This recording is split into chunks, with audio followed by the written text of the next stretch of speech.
그러게요. 좋아요도 한번 해주시죠. 예. 제가 담배를 끊고 3개월 만에 몸무게가 20kg가 늘어가지고, 살아생전 처음 90kg 근처까지 가는 바람에, 담배를 다시 피게 됐어요.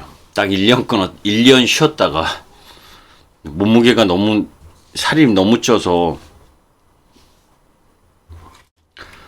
그래서 담배를 다시 피니까, 보름 만에 정상 체중으로 돌아오더라고요. 자. 관악구 방배동님도 저 아시는 분 같은데, 그죠? 자, 이제,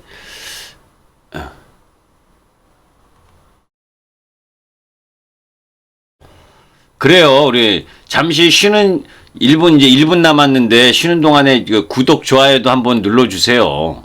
구독은 안 눌러도 좋아요는 한번 눌러주셔도 되잖아요. 그죠? 그리고 제가 이야기하는 게 절대적인 거 없습니다. 제가 생각하는 것들을 이야기하는 거고, 거기에 단기적으로 더 힘들 수도 있어요. 그죠? 저는 레버리지를 쓰지 않는 쪽 라인 부분에서를 기준으로 이야기를 하는 거고, 막 기다려라 이런 뜻으로 이야기를 하는 건 아닙니다. 그죠? 자, 이제 이번 타이틀은 주가는 마음이 편한 바닥은 없다. 또 이걸 돌려서 이야기하면 주가의 꼭지는, 그죠? 공포스러운 적이 없다.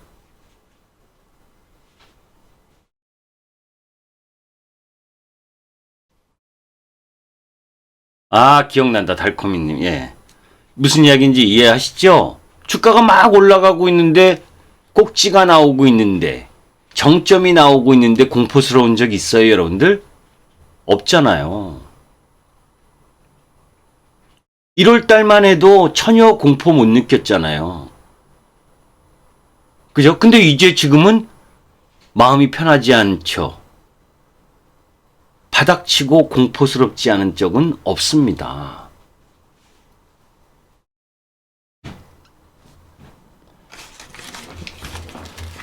그죠?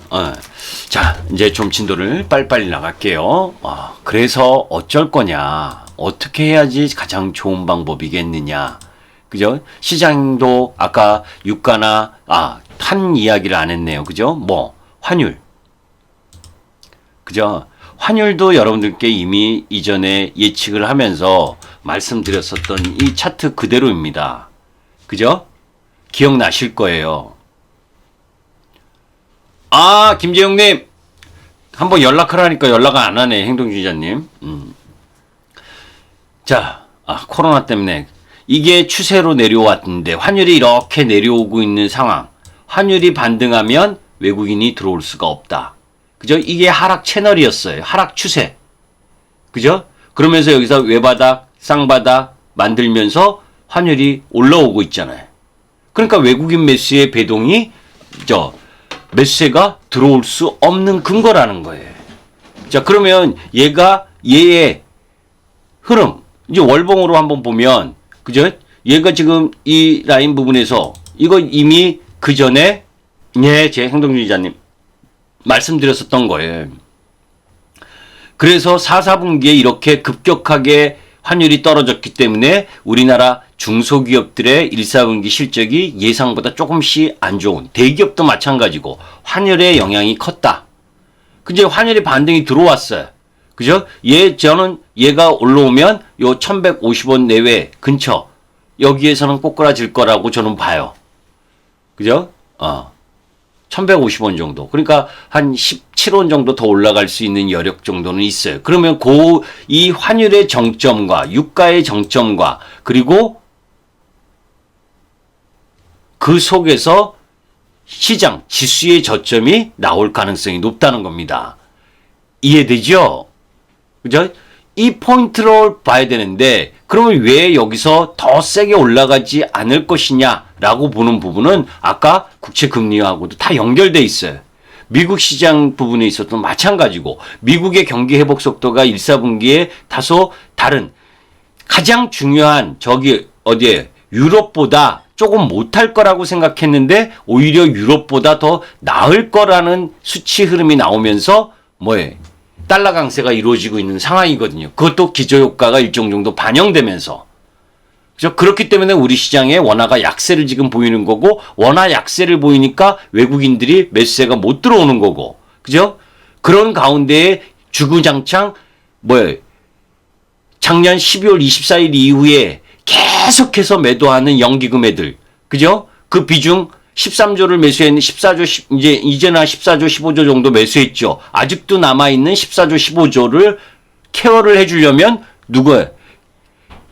개인의 고객위탁금이 더 증가해야 되는데, 고객위탁금은 74조, 1월 22일 날 3266포인트를 찍을 때 74조였는데, 지금 62조예요. 그죠? 더 들어와 줘야 되는데, 안 들어와 줘. 그러니까 주가가 상승 동력이 없어요. 그죠? 자, 이제 그러면 반대로 보게 되면 여기서 이렇게 금리가 불안하고 주가가 한 타임 더 떨어지고 하게 되면 제가 이전에도 이야기를 했을걸요? 꽤 오래전에, 한두 달 전에도, 그죠? 우리 시장 옵션 만기 정도 지나고 나면, 이거 끝나고 먹으려고, 백년이님. 이거 옵션 만기 끝나고 나면, 서서히 분위기가 나올 겁니다. 연기금 주식 비중 축소 조절해야 된다는 분위기가 강하게 나올 타이밍으로 온 거예요. 이 얘기도 이전에 들으셨죠, 여러분들? 그죠? 그거 나오나 안 나오나 나중에 보자. 3월 중순 이후부터. 그죠?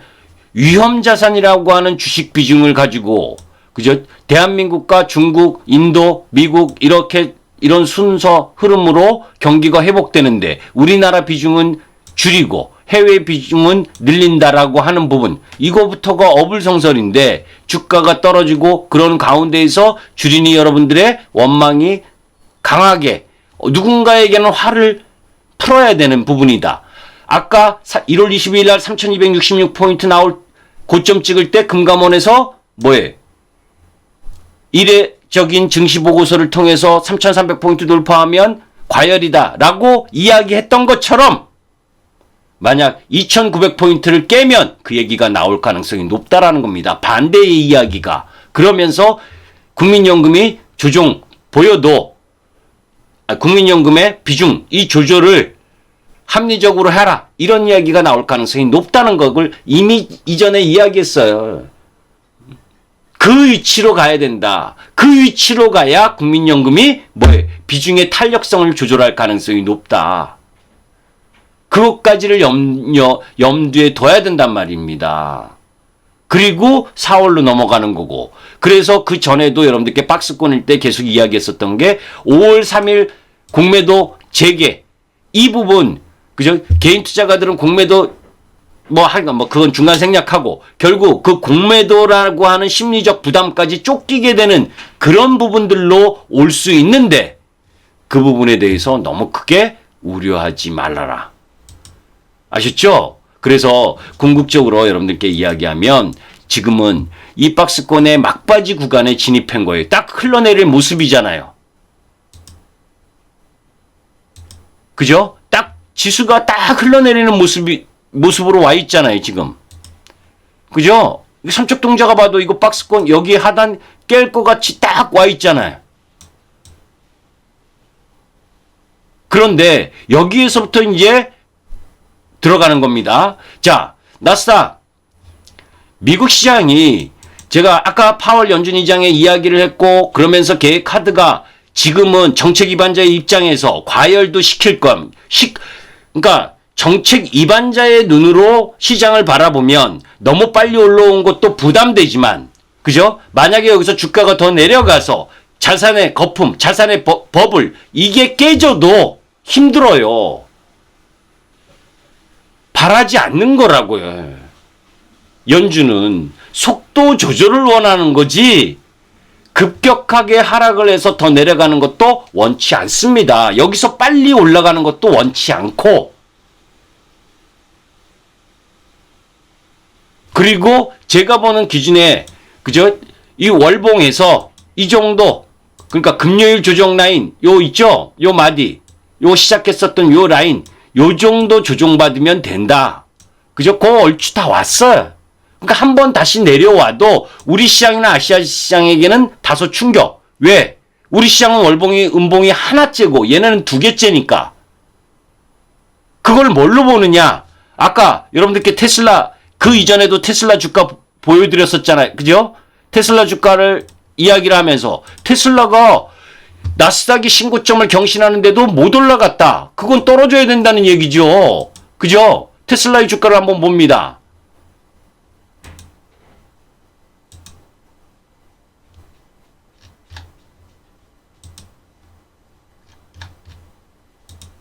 그죠? 어제 유일하게 떨어지는 게 테슬라잖아요. 그죠? 금요일 날.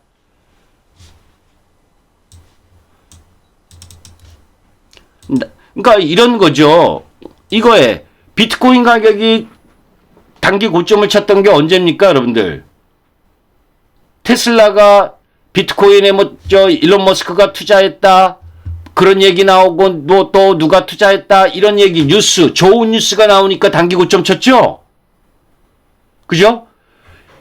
나스닥 지수가 2월 26일 날 요쯤 돼서 고점, 옵션 만기 이후에 고점을 친 상황이에요. 여기가 요 화살표가 지금 여기네. 그죠? 780, 800포인트 요 라인에서 780달러, 800불 이 테슬라의 주가로는 그 이전에 나스닥은 신고가를 경신하는데도 불구하고 얘는 돌파 못했잖아요. 그죠? 잘 염두에 두셔야 된다고. 얘 테슬라의 고점도 우리 LG화학의 고점이었었던 1월 초, 그죠? 그 라인에서 고점을 친 겁니다. 그죠? 제가 왜 이걸로 안 보고 이걸로 보냐면, 키움에서 이거를 액면 분할한 걸로 안 해놔갖고, 자, 테슬라, 이걸로 해야 제가 편한데, 이야기하기가.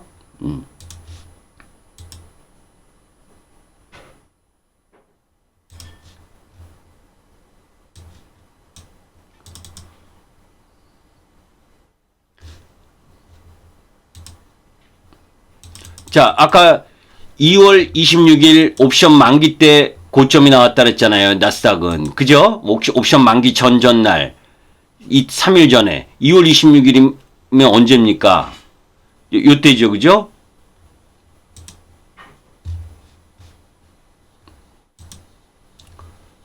아, 2월 26일이 아니고 2월 16일 아니야? 제가 순간.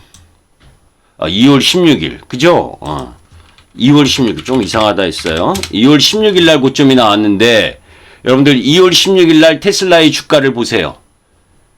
2월 16일이 언제예요? 여기죠? 요 부분이에요. 2월 16일이. 자, 종합주가 지수보다 약한 종목은, 약한 섹터는 안 좋다 그랬잖아요, 제가. 그죠? 그러면, 여기 해외 시장에서 그저 테슬라의 주가 잘 보세요. 나스닥이 일봉으로 그저 2월 16일 이 고점 이렇게 올라가고 있는 와중에도 신고가를 경신하면서 올라가고 있는 나스닥 중에도 얘는 어땠습니까? 오히려 고점을 치고 내려오고 있었죠. 그죠? 이렇게 내려오고 있었어요. 그러니까 그 하락 범위를 세게 갖고 내려온 겁니다. 그러면 제가 지난번에도 이야기를 했죠. 박스권을 하회하면 박스권만큼 떨어져야 된다. 그죠? 박스권을 형성했었던 테슬라 라인 부분이 가격이 이 900불과 요 780불 요 라인 정도였잖아요. 그죠? 이게 박스. 이 박스를 하회하니까 그것만큼 떨어져야 된다. 그것만큼 떨어지고도 남잖아요. 그죠? 기본이 그것만큼 떨어져야 되는데 그만큼 떨어졌어요. 그러면 이제 테슬라가 이걸 환산해서 이제 출발했었던 지점, 상승을 출발했었던 지점까지 여기 액면 분할하고 출발하고 했었던 이 지점까지 나왔습니다. 그죠? 거의 근처 왔잖아요. 500불 초반 이 중반 라인 부분.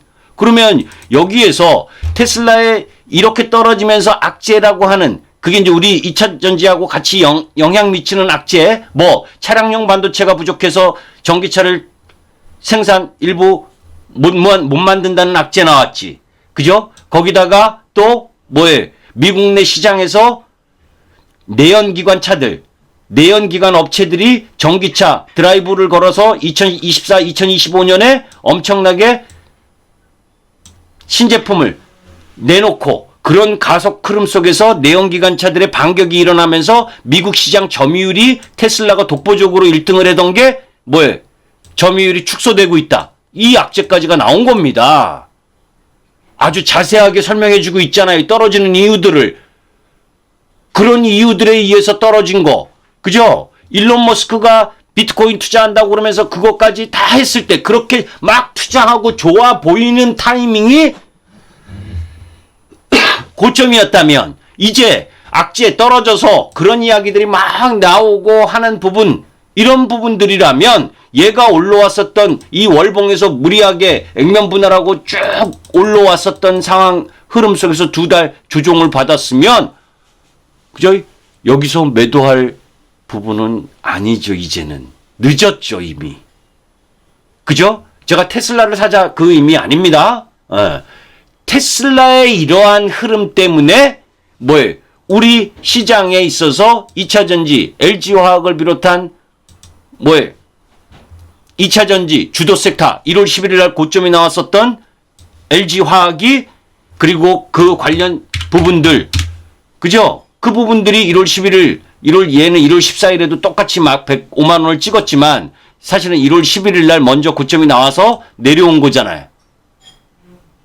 그죠? 제가 이때 계속 경계해야 된다. 저는 LG화학 팔았다. 삼성 SDI 팔았다. 그리고 맨 마지막에 포스코 케미칼도 팔았다. 라는 이야기 유튜브를 통해서 몇 번이나 했는지 몰라요. 그죠?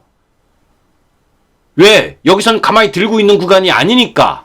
그런데 저도 그렇게 포스코 케미칼까지 다 매도를 하고 다시 소재 쪽 라인을 매수했는데 밀렸어요. 물렸습니다.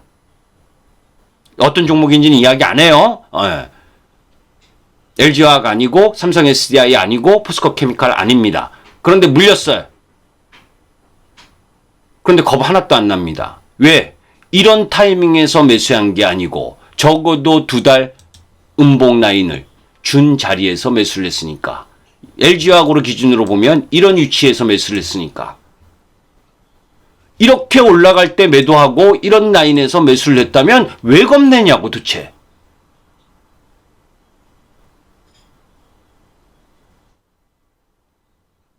쫓아가서 사지 않는 라인인데 왜 겁내냐고. 얘도 마찬가지예요. LG화학이나 삼성 SDI, SK이노베이션 제가 이야기할 때 여러분들께 1순위는 LG화학, 완성 셀업체, 2순위는 삼성 SDI, 3등은 SK이노베이션이다. 그러나 성장성은 SK이노베이션이 좋다. 그런데 마켓 공통점과 차이점이 있다. 마켓을 넓히는 관점으로는 LG화학과 SK이노베이션이고 수익률 제고 차원, 그러니까 수익성을 담보로 하는 쪽은 삼성 SDI다. 그런데 시장이 캐파가 커지는 상황에서 수익성을 추구하는 것보다는 마켓을 넓히는 데 포커스를 맞춘 기업이 더 낫다. 그런데 SK이노베이션은 싫다. 왜? LG화학하고 ITC 제소 그 판결이 났는데도 일자리를 담보로 해서 뭘 어떻게 해보려고 하는 거. 빨리 배상을 해서 빨리빨리 해결하는 게 좋은데. 그죠? 거기에다가 현대차 리콜과 관련돼서 현대차하고도 뭡니까? 분담금 합의했잖아요. LG화학은. 그죠? 저는 제가 여러분들에게 가끔 어떤 주식들을 얘기하고 방송에 나가서 얘기하지만 저는 회원님들한테는 경영자의 도덕성에 조금이라도 의심이 있으면 저는 그 주식은 추천 안 합니다. 무지 올라가도. 올라가는 게 보여도. 무수히 많은 기업 중에 경영자의 도덕성까지 의심받을 수 있는 기업은 저는 그걸 매매를 권하고 싶지 않아요. 우리 회원님들이 하기에는. 그래서 SK이노베이션은 쳐다보지도 않습니다. 그런데 SK이노베이션은 유럽 시장에서의 성장률은 LG화학보다 더 큽니다. 성장률 자체는.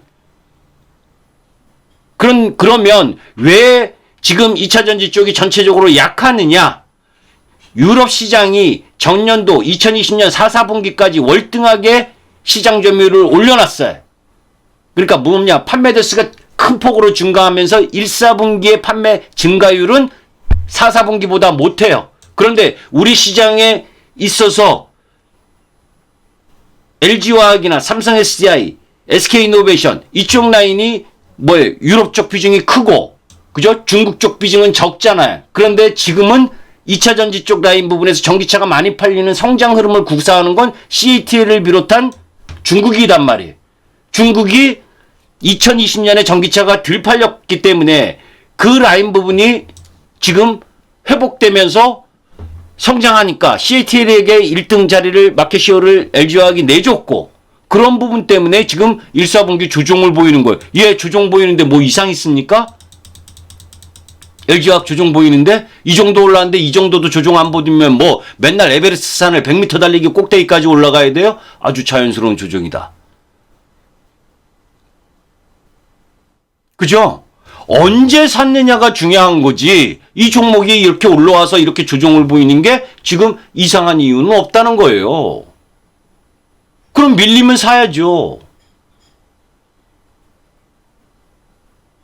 2차 전지는.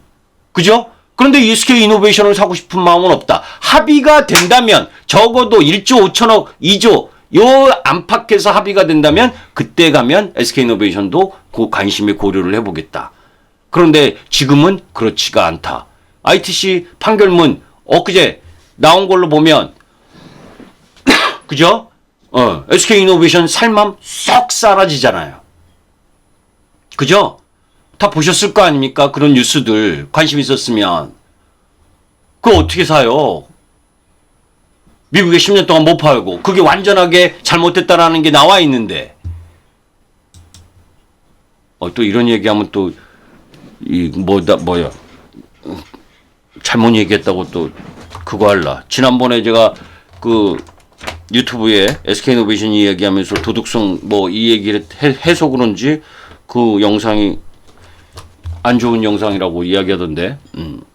여튼 저는 그렇게 생각합니다. 뭐 틀리신 분도 계시겠죠. 그래서 2차 전지 쪽은 매수 관점이다 라고 생각을 합니다. 자, 삼성전자를 비롯한 마찬가지. 그죠? 삼성전자 여러분들께 눈이 이야기했어요. 그죠? 8만원 이하로 들어오면 매수다. 9만원은 안 된다. 상반기까지 이 부분에 있어서는 8만원과 9만원 이 박스권만 내에서 움직이는데 살짝 밑으로 내려와 주면 고맙습니다죠. 그죠?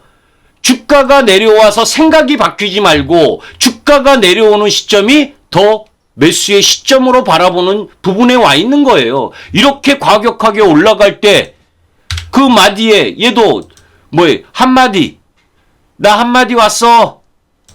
그리고 그 마디 한 번 더 쳐줬어. 그죠? 땡큐 고맙습니다. 이 윗자리는 보너스 자리. 여기서부터죠 사실은. 여기서부터니까 이 위치는 보너스 자리. 왜? 2022년 실적까지 영업이익까지 다 끌어써서 주가가 올라왔으니까.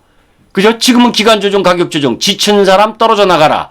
한 번 더 지수 빼려고 밀어붙인다면 그때는 매수기회다. 겁내지 말자. 좋은 기업이 싸게 올 때는 왜 겁내냐. 좋은 기업이 가격이 올라가면 쉬어야 되는데 그때는 환호하다가 좋은 기업이 가격이 내려오는데 왜 힘들어해요.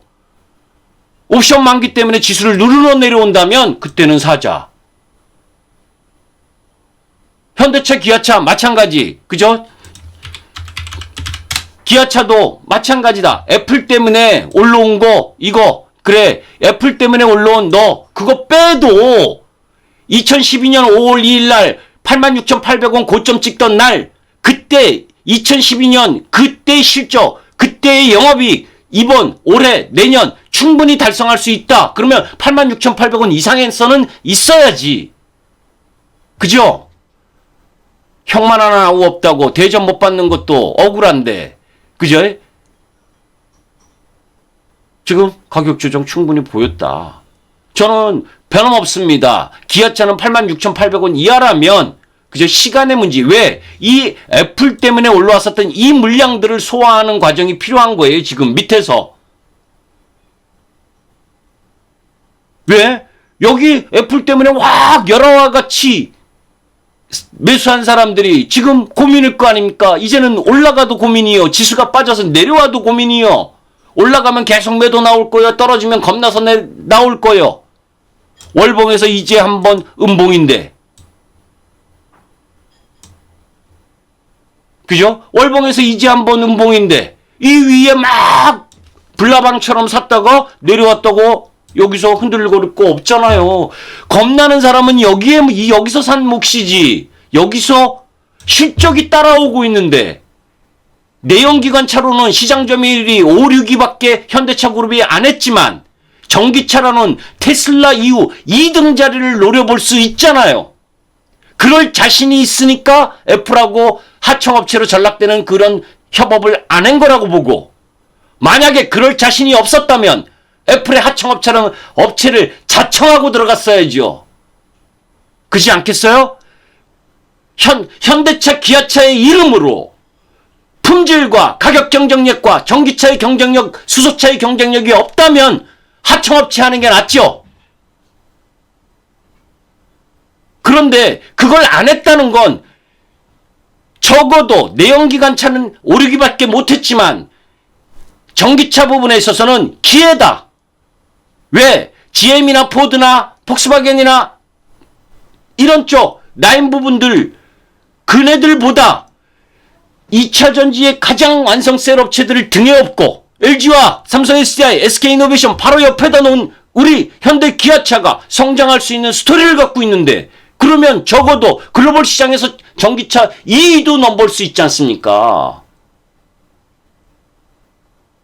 올해 영업이익이 3조 5천억에서 5조 정도를 예상하고 있다면 지금의 가격은 비싼 가격이 아닌 겁니다. 그러면 내려오면 기회가 되는 거죠. 그죠? 이게 위치다. 주도 섹터의 주도 위치다. 그러면 아까 여러분들이 금리 중요해요. 그죠? 제가 IMF 때 폭삭망해서 제가 대우 다녔었는데 대우 망해서 나왔을 때 금리가 20%, 24%였던 거 아시죠? 1997년, 98년 이때. 앞으로 금리가 올라가는데 그렇게 올라가는 그런 흐름 나옵니까? 그거 아니잖아요.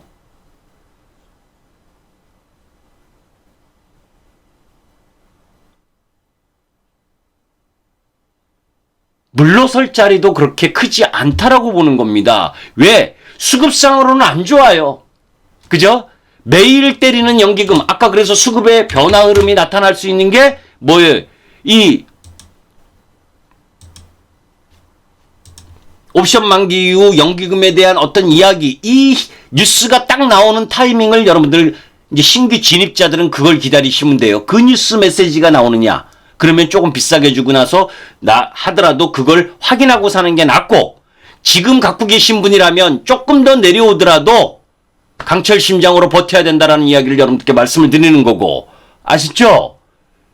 실적과 성장이 있는 쪽 라인 부분을 수급에 의해서 깨뜨린다면 그것은 시간을 줘야 되는 겁니다. 여러분들이 제일 좋아하는 게 시간이잖아요. 기다리면 된다고 이야기를 하잖아요. 올라갈 때 제가 예측 매도 좀 하자면 뭐라고 합니까?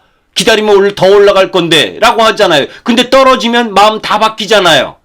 못 기다리겠다. 이제 못 참겠다.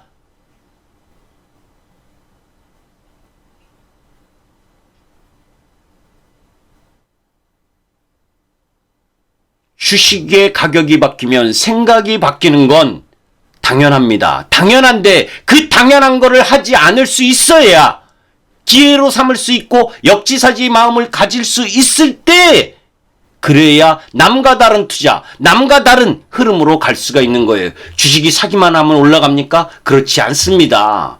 주식은 아픔도 감수해야 되고 내가 선택한 몫에 대해서 처절하게 아파서 가슴 아프게 남몰래 울어야 될 때도 무진장 많은 게 주식이에요. 그렇게 편하게 사기만 하면 올라간다면 뭐하러 일합니까? 전부 다 주식만 하지. 그죠? SKC 보세요. 지난주 금요일날 공시 나가지고 거래 정지당하는 거. 그죠? 그게 투자가의 몫입니까? 전 경영자가 배임, 횡령을 했다면 그 사람을 어떻게 해야 되는 거지? 그게 왜 투자가의 몫이어야 됩니까? 개인 투자가가 가장 가슴 아픈 게 뭡니까? 블록딜 한다고 그 다음날 예기치 못하게 10%씩 깨지는 거. 그죠? 그건 누구를 위한 블록딜입니까? 앞으로는 블록딜을 하려면 적어도 3개월 이전에는 그죠? 공시를 통해서 이야기를 해줘야 된다는 것도 법적으로 좀 만들어놔야 돼요. 그죠? 않겠어요?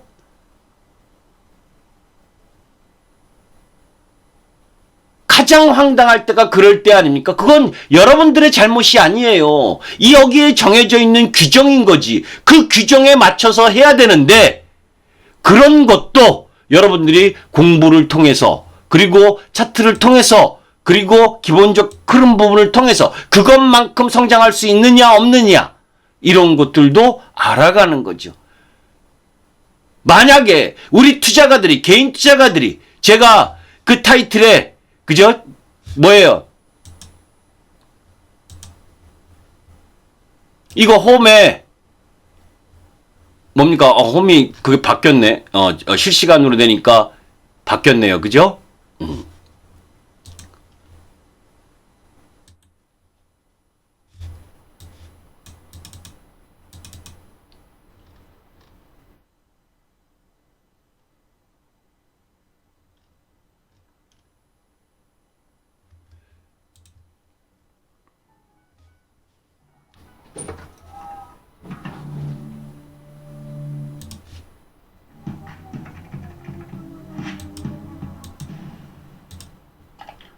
안녕하십니까. 개인 투자가들의 경제적 자유를 위한 김기수 주식 더스트.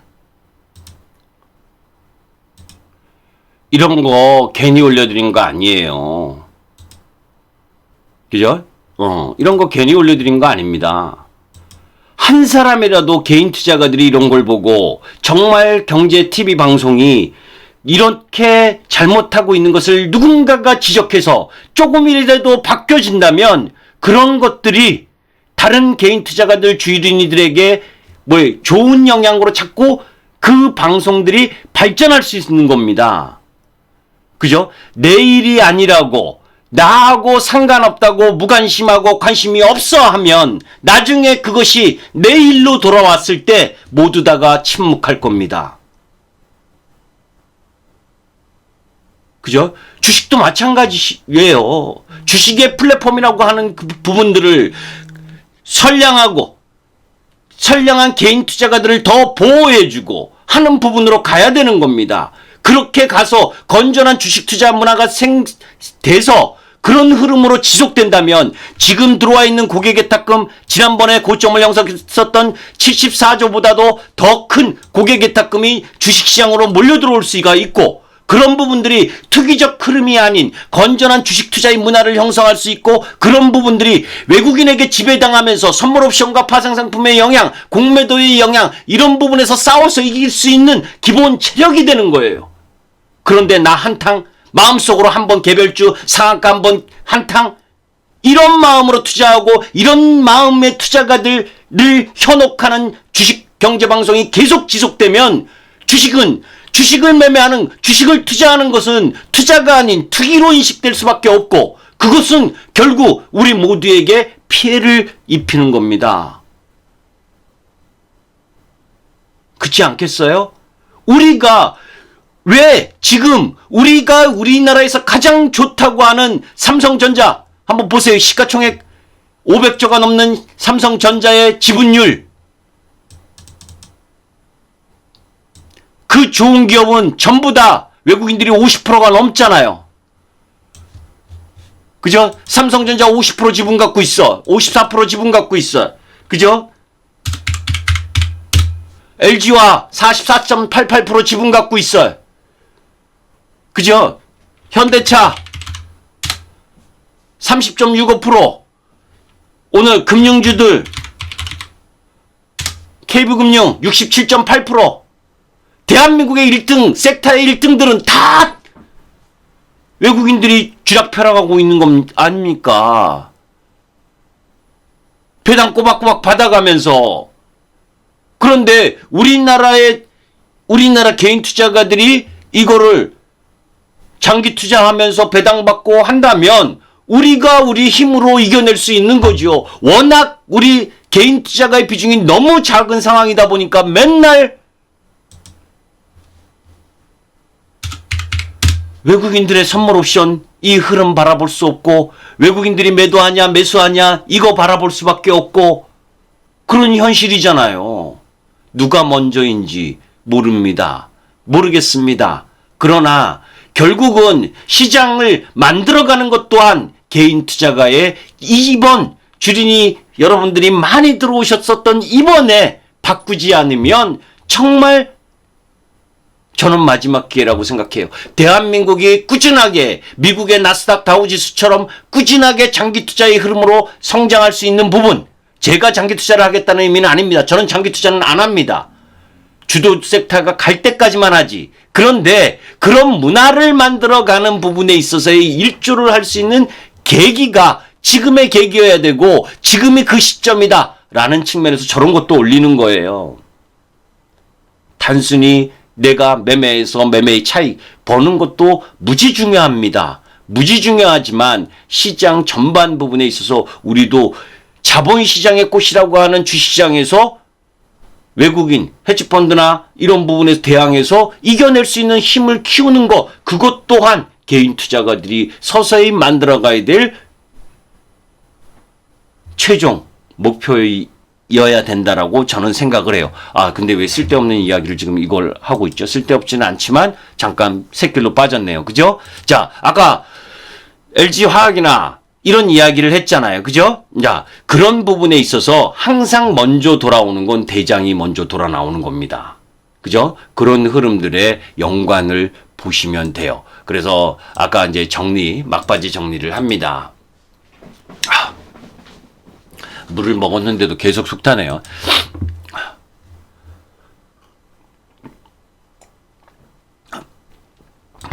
지난번에도 주가가 급락한 날 여러분들과 함께 했었죠. 그죠? 실시간 방송을 하면서.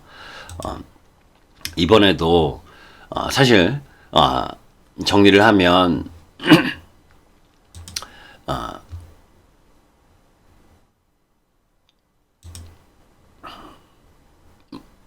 오늘은 음봉이 날 정도다라고 생각을 했는데, 아시아 증시, 아까 이제 중국 시장도 봤지만,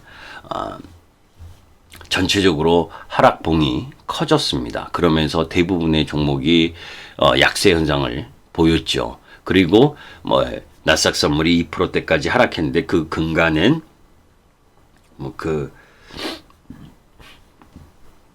유가 급등 사유, 예멘의 반군 관련한 그런 뉴스, 그런 부분 속에서 유가가 상승을 하면 또 금리가 추가적으로 상승할 수 있다라고 하는 부담감, 거기에 이제 아시아 증시, 중국 시장이 낙폭이 컸다라고 하는 부분, 이런 여러 가지 복합적으로 나스닥 선물 약세와 함께 맞물리면서 움직였었던 상황이다.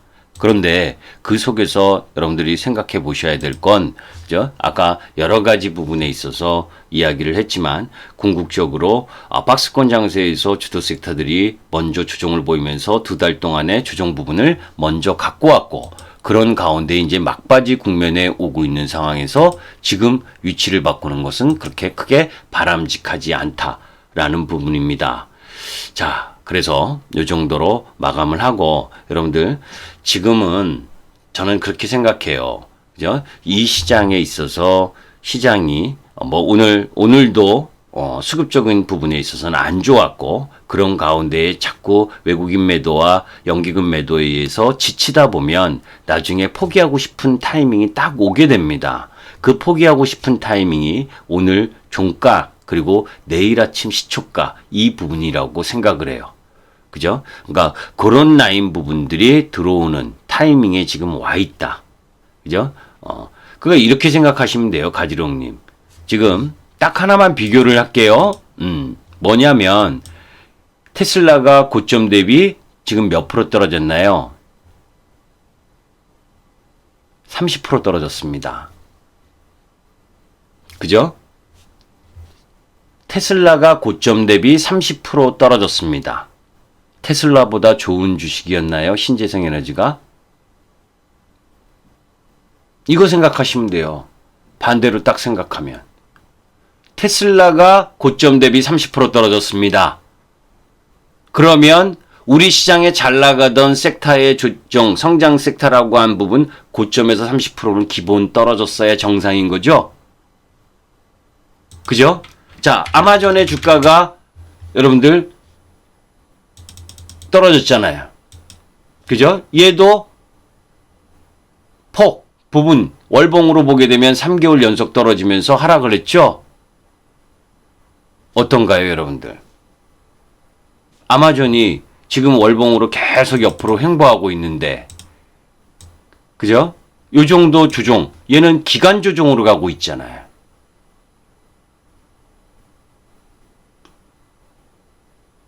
이것들 생각을 또 해봐야 됩니다, 여러분들. 내 종목이, 그죠? 내 종목이 고점에서 주도 섹터가 30% 정도 떨어졌다? 많이 올라갔었으니까. 그러면 양호한 거예요. 왜? 그 전에 올라온 폭들이 엄청나게 컸기 때문에. 그죠? 많이 올라왔으면 많은 에너지를 썼잖아요. 그러니까 가격 조정과 기간 조정을 보여야 되는 겁니다. 그런데 그 주식이 그 산업이 성장할 수 있다. 제가 이야기를 했죠. LG와 우리 2차 전지에 이 얘기 하나만 이야기해 줄게요. 그죠? 이미 그 2차 전지 엊그제 주말에 올린 것도 여러분들 참고해서 보셔. 거기 더 자세하게 나왔으니까. 뭐냐? 2024년, 2025년이 전기차의 피크라기보단 뭐예요? 전기차의 각종 각 기업에 있어서 가장 핵심적이라고 할 수 있는 그 신규 모델 아주 밀집돼서 나와요. 2024, 2025년. 2024년, 2025년이. 그러면 수준은, 배터리 수준은 몇 년 전에 해야 됩니까? 배터리는. 내가 전기차를 2024년, 2025년에 양산 목표로 쫙 대부분의 기업들이 엄청나게 지금 특히 기존 완성차 업체들이 하고 있어요. 그러면 3, 4년 전에 배터리를 계약을 해야 될 거 아닙니까? 그죠? 전기차만 디자인하고 만들면 땡인가요? 그거 아니잖아요. 배터리가 원활하게 공급될 수 있는 거, 그게 뭡니까? 그러면 3, 4년 전이라고 하면 지금 아니에요? 지금의 조정은 저는, 그죠? 뭐, 주가가 떨어지는데 어떻게 기분 좋게 받아들이겠습니까? 그죠? 그러나, 뭐예요? 지금의 조정을 매수하는 관점이라는 건 변함이 없다. 그리고 전기차의 지금 시장 침투율 부분이 우리나라는 그나마 좀 속도가 빠른 쪽. 그래도 지금 한 자릿수잖아요. 작년 6월까지 3.6%였고 유럽이 조금 높아서 뭐 5.5%인가 뭐 그 정도 되고 중국이나 미국은 아직 그거보다 못하고 그죠? 그러면 더 올라갈 부분이 많잖아요. 김병철님 그 이야기를 물어보시는 건 지금까지 한 이야기를 또다시 하라는 이야기하고 똑같아요. 그죠? 지금 여태까지 한 이야기를 또 다시 해야 되는 거예요. 처음 부분을 잘 들어보시면 거기에 답이 나와 있습니다. 아시죠? 오늘은 여기까지만 하도록 하겠습니다. 아유, 정성훈님 고맙습니다. 그 정도까지는 아닌데. 여하튼, 오늘은 요 정도로 할게요. 그리고 지금 부분에 있어서, 아까 이야기했었던 거를 잘 들으시면 뭐 때문에 그 얘기를 하는지 아실 텐데. 그래서 이런 게 있는 것 같아요. 가끔 보면 제가 이야기하고 있는 의도하고 제가 설명을 잘 못해서 그런 건지, 그죠? 제 의도대로 잘 전달되지 않은 듯한 느낌?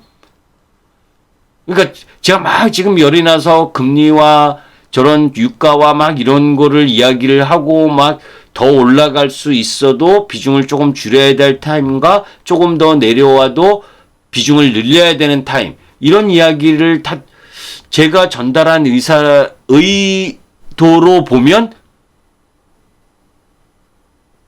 저렇게 질문하시면 안 되는데.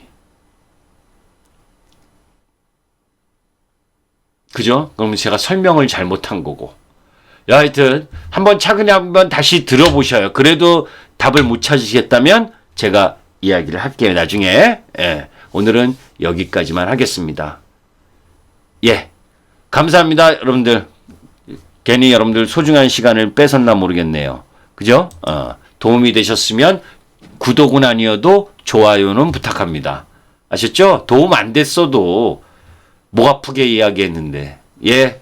고생하셨습니다. 감사합니다.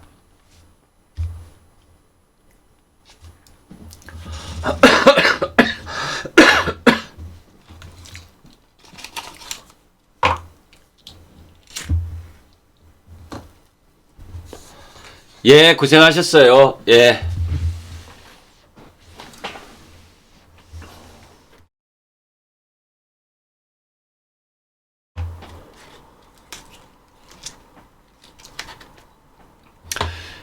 예, 문 닫습니다.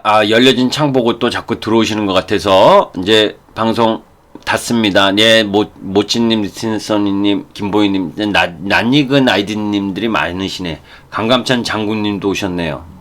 예, 가온누리님도 고맙습니다. 요묘전님도 감사하고요. 예, 예, 고맙고 우리 회원님들도 고맙고요. 예, 내일 아침엔 우리 회원님들 종목에 대한 이야기들을 할 거고, 예.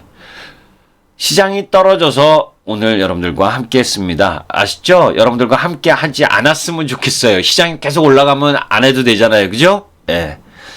예, 고생하셨습니다. 감사합니다. 예.